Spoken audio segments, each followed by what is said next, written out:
At least 10 Palestinians have been killed after an Israeli airstrike hit a residential building in Gaza. Israel claims it was targeting a Hamas terrorist involved in organising terrorist activity. Sky News has been given rare access inside Gaza to see the level of destruction.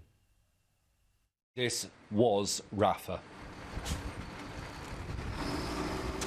250,000 people lived here before the war. Today it is almost deserted.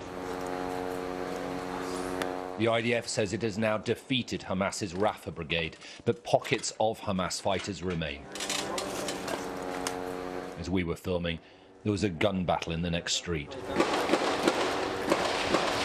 A Hamas sniper had been spotted. This neighbourhood, the Israeli military say, was the stronghold of Hamas's Rafah brigade. The houses here in the foreground that are all flattened, that is because the Israeli military has demolished and blown up the tunnel network underneath them. International journalists are still banned from entering Gaza independently. Travelling with the IDF is the only way in.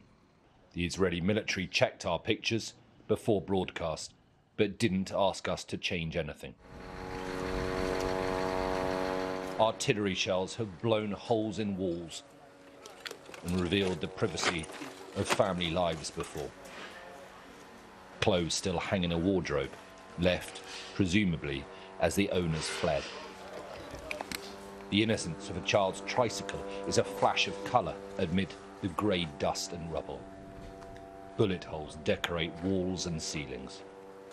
I know how bad this looks, one soldier privately told me, but we had no choice. Hamas had months to prepare for the Rafah fight. They set booby traps in houses and fought hard. So, though, quite clearly, did the IDF. I mean, look at this. There's nothing I can say that does more justice than the pictures themselves. And it's impossible to know whether this kind of level of destruction was militarily necessary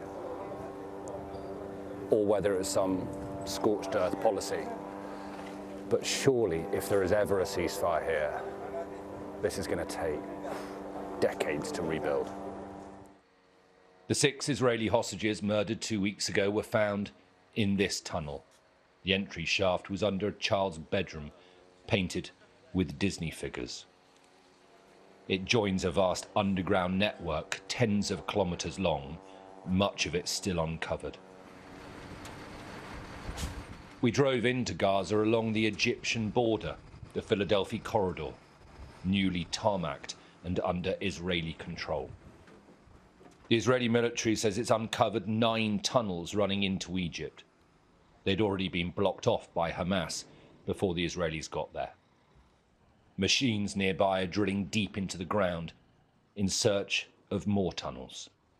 Hamas insists the IDF must leave here. Benjamin Netanyahu is refusing.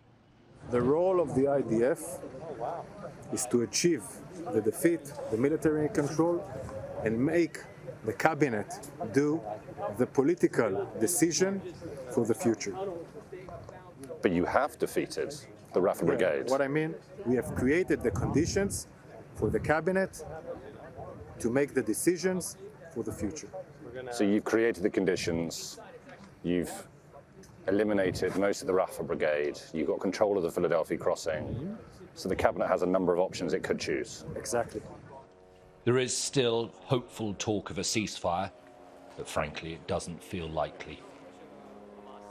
The war in Gaza is changing. It's moving towards a grinding counterinsurgency. And if that's what the Israeli government wants, then it could be like this for years. Alistair Bunkle, Sky News, in Rafah, southern Gaza.